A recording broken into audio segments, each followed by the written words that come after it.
Welcome welcome to sociology study. दोस्तों, sociology study platform में आप सभी लोगों का हार्दिक स्वागत है। और आज का हमारा लेक्चर है यूपी पीजीटी का, विषय है समाजशास्त्र। जैसा कि आप थंबनेल में सारी डिटेल देख रहे होंगे। हाल प्रश्न पत्र हम 2013 का लेकर के आए हैं और लेक्चर आपका 4 है। इसके पहले 3 लेक्चर इसके ऑलरेडी डिस्कस हो चुके हैं। आप एक बार प्ले लिस्ट में जा कर के और डिस्क्रिप्शन भी चेक कर सकते हैं, ठीक है। और इस लेक्चर में हम 25 MCQ पर बात करेंगे।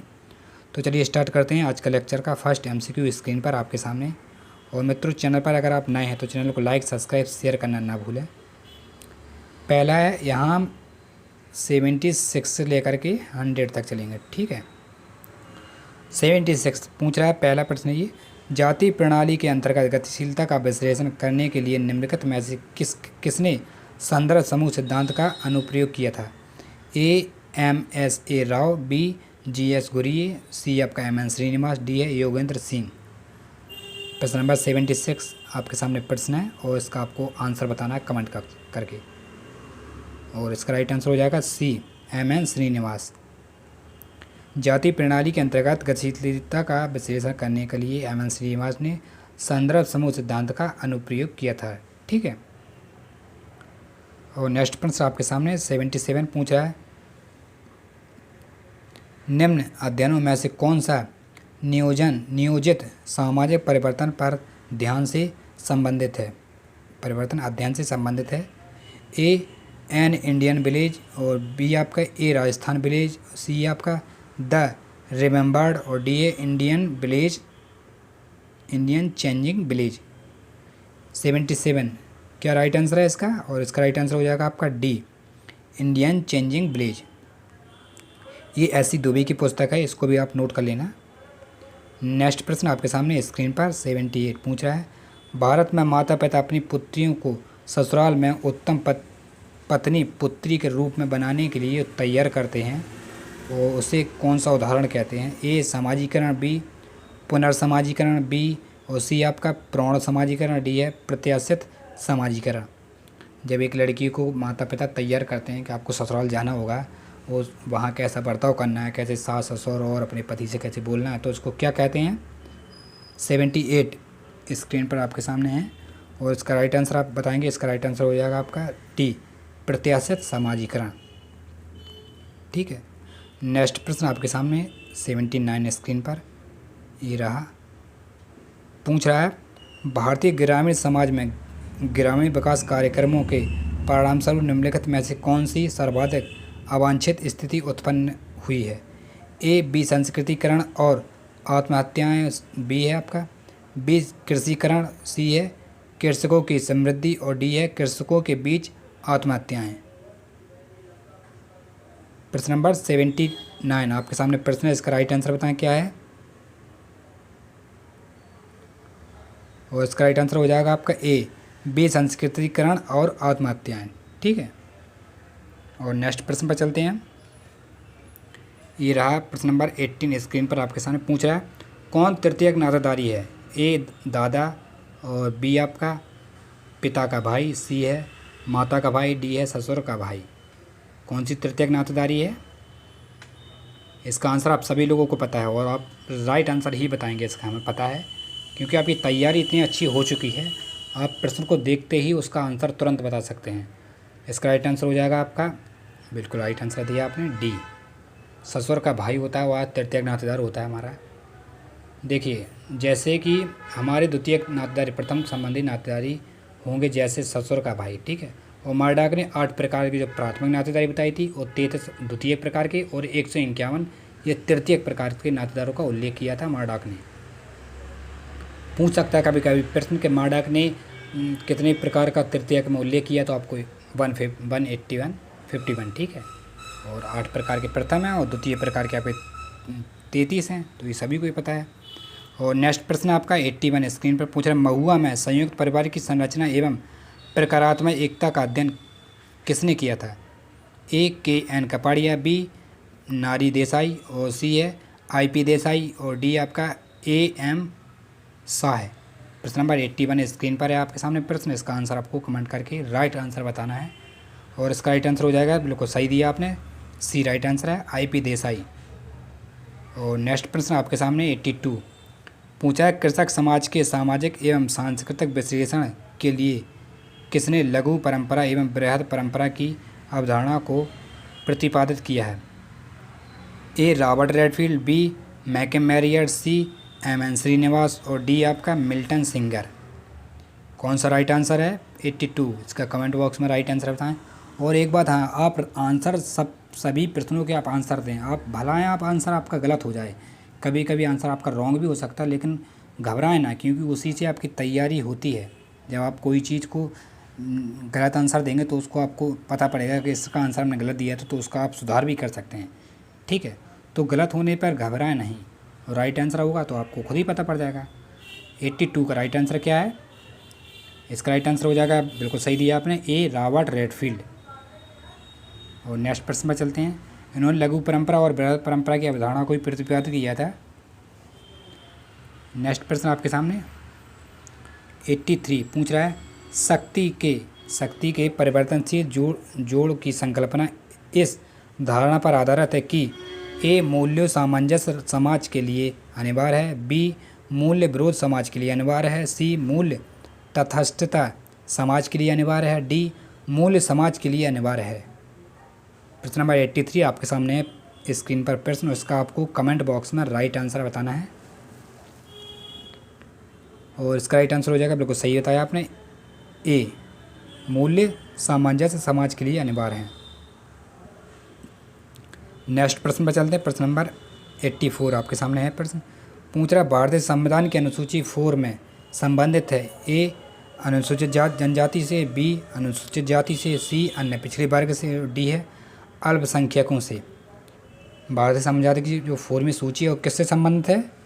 प्रश्न नंबर 84 बिल्कुल राइट आंसर है आपका, अनुसूचित जनजाति से संबंधित है ये। और संविधान के 6वीं अनुसूची में असम, मेघालय, त्रिपुरा और मिजोरम राज्यों में अनुसूचित जनजातियों के क्षेत्र के प्रशासन के बारे में उल्लेख किया गया है, आप पढ़ सकते हैं कॉन्स्टिट्यूशन। और नेक्स्ट प्रश्न आपके सामने 85 वास्टल स्कूल उसके सुधारों के लिए है, ए किशोर उपचारी, बी महिला अपराधी, सी बंदी और डी उपयुक्त में से कोई नहीं। प्रश्न नंबर 85 क्या राइट आंसर हो जाएगा? बिल्कुल राइट आंसर है, ये किशोर अपराधी के लिए है, उसको सुधारने के लिए वास्टल स्कूल है। और नेक्स्ट प्रश्न आपके सामने 86 स्क्रीन पर पूछ रहा है, भारतीय राजनीति में सर्वोदय शब्द का सर्वप्रथम प्रयोग किसने किया था? ये सभी लोग जानते हैं। ए है विनोबा भावे, बी राधा कमल मुखर्जी, सी M.K. गांधी और डी है नरेंद्र दुबे। किसने दिया था? और 86 का राइट आंसर बताएं क्या है? बिल्कुल राइट आंसर है, महात्मा गांधी साहब ने दिया था सर्वोदय शब्द का प्रयोग। और भारतीय राजनीति शब्द में सर्वोदय शब्द का सर्वप्रथम प्रयोग महात्मा गांधी ने किया था। इन्होंने रस्किन की पुस्तक अनटू दिस लास्ट, जो कि गुजराती भाषा में लिखी गई थी, उसमें दिया था उन्होंने सर्वोदय का प्रयोग। नेक्स्ट प्रश्न आपके सामने 87 स्क्रीन पर पूछ रहा है, भारत में जनसंख्या शिक्षा में निम्नलिखित में से किस पर ध्यान केंद्रित नहीं किया गया है? ए शहरीकरण और पर्यावरण संबंधी समस्याओं के प्रति जागरूकता पैदा करना, बी जनसंख्या गतिकी पर जागरूकता विकसित करना, सी जनसंख्या नियंत्रण के लिए मुख्य उपाय तैयार करना, डी जनसंख्या नीति के संबंध में ज्ञान सृजन करना। प्रश्न नंबर 87 स्क्रीन पर प्रश्न आपके सामने देख रहे होंगे, जैसा कि इसका आपको कमेंट बॉक्स में राइट आंसर बताना है। और इसका राइट आंसर की बात करें तो इसका बिल्कुल सही बताया आपने, ए शहरीकरण और पर्यावरण संबंधित समस्याओं के प्रति जागरूकता पैदा करना, इसका करेक्ट आंसर ए है। नेक्स्ट प्रश्न 88 आपके सामने स्क्रीन पर पूछ रहा है, मानव समाजों का कृषक से उद्योग और पश्चिम उद्योग में स्थानांतरण मुख्य रूप से निम्नलिखित में से कौन से कारण हुआ है? ए प्रौद्योगिकी नवीनता, बी उत्पादकता के लिए ज्ञान का प्रयोग, सी ए और बी दोनों, डी है कार्य के लिए प्रशिक्षण। प्रश्न नंबर 88 का राइट आंसर आपका सी बिल्कुल राइट है, ए और बी दोनों सही हैं, इसलिए सी आपका राइट आंसर माना जाएगा। नेक्स्ट प्रश्न 89 स्क्रीन पर आपके सामने जैसा कि आप देख रहे होंगे पूछ रहा है, प्रतीकात्मक अंतःक्रियावाद के मूलभूत सिद्धांत में समाविष्ट है, ए सोचने की क्षमता, बी सामाजिक संस्थाएं तथा सामाजिक अंतःक्रिया, सी मनस तथा सामाजिक चेतना और डी है अर्थ तथा प्रतीक जो क्रिया तथा अंतक्रिया को सबल बनाती हैं। 89 आपके सामने प्रश्न है और इसका आपको कमेंट बॉक्स में राइट आंसर बताना है। और अब हम कूट लेखन देखते हैं। ये ए 1 और 2 है, बी 2 और 3 है, सी 3 और 4 है, डी 1 और 4 है। तो आप पढ़ सकते हैं उसको और कमेंट बॉक्स में राइट आंसर बताएं क्या है। बिल्कुल राइट आंसर है डी, सोचने की क्षमता। और डी चौथा है अर्थ तथा प्रतीक जो क्रिया तथा अंतरक्रिया को सबल बनाती है। ठीक है, डी राइट आंसर है। नेक्स्ट प्रश्न 19 आपके सामने प्रश्न है। पूछ रहा कौन सा प्राथमिक समूह नहीं है। ए स्टाउडल, बी साथी समूह, सी डी आपका विद्यार्थियों की कक्षा और डी आपका परिवार। कौन सा प्राथमिक समूह नहीं है 19, इसका राइट आंसर है आपका स्काउट। ये राइट आंसर नहीं है इसका।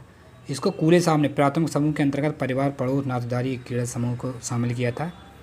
नेक्स्ट प्रश्न आपके सामने 91, सामाजिक संस्था का समुचित उदाहरण निम्नलिखित में से कौन सा है। ए बाजार, बी मजदूर संघ, सी राजनीतिक दल, डी आपका गैर सरकारी संगठन।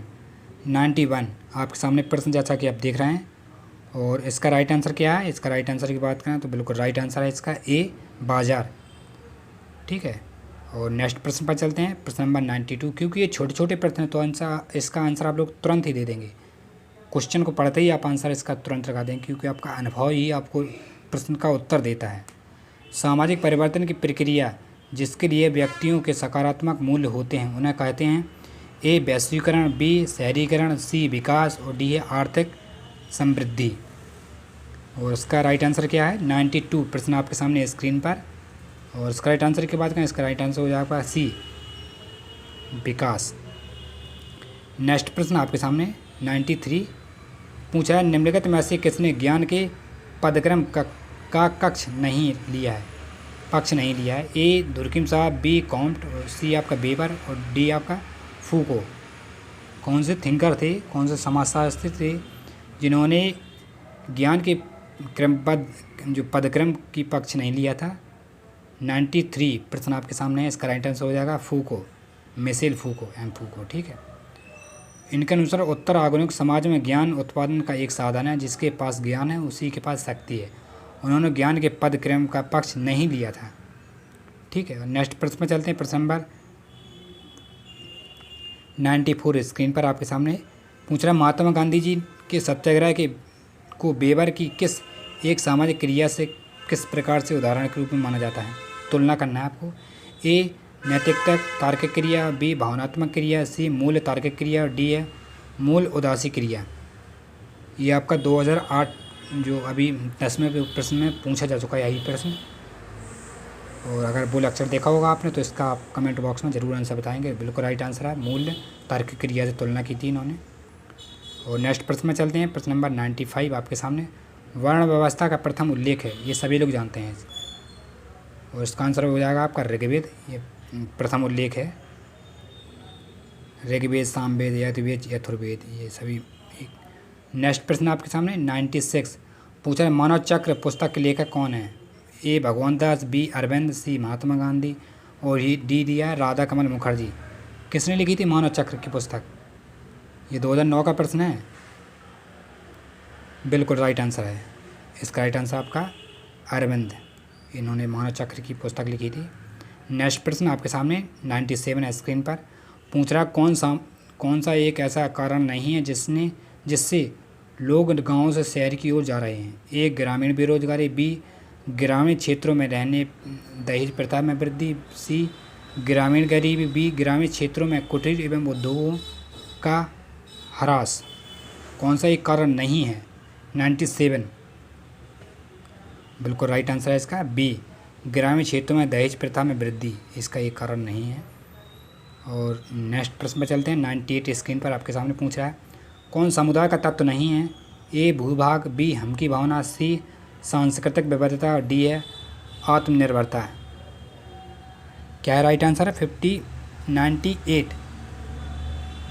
और इसका राइट आंसर हो जाएगा आपका बिल्कुल सही है सी सांस्कृतिक विविधता है। ये समुदाय का तत्व नहीं है क्योंकि निश्चित भूभाग में हम की भावना तथा आत्मनिर्भरता समुदाय की भावना विशेषता, जबकि सांस्कृतिक विविधता समाज की विशेषता है।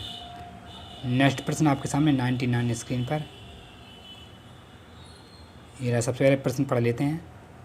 99 ये रहा, हिंदू उत्तराधिकार अधिनियम 1956 में जिन समुदायों के उत्तराधिकार संबंधों विषयों को नियंत्रित करता है वे हैं, ये देखिए अब इधर चलते हैं, प्रश्न इसके ये दिए हैं।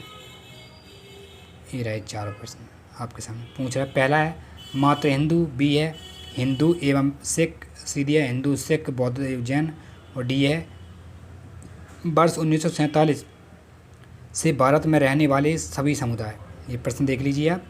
हिंदू उत्तराधिकार अधिनियम 1956 में जिन समुदायों के उत्तराधिकारों को संबंध विषय में उल्लेख किया गया है वे क्या है, क्या आंसर इसका है 99।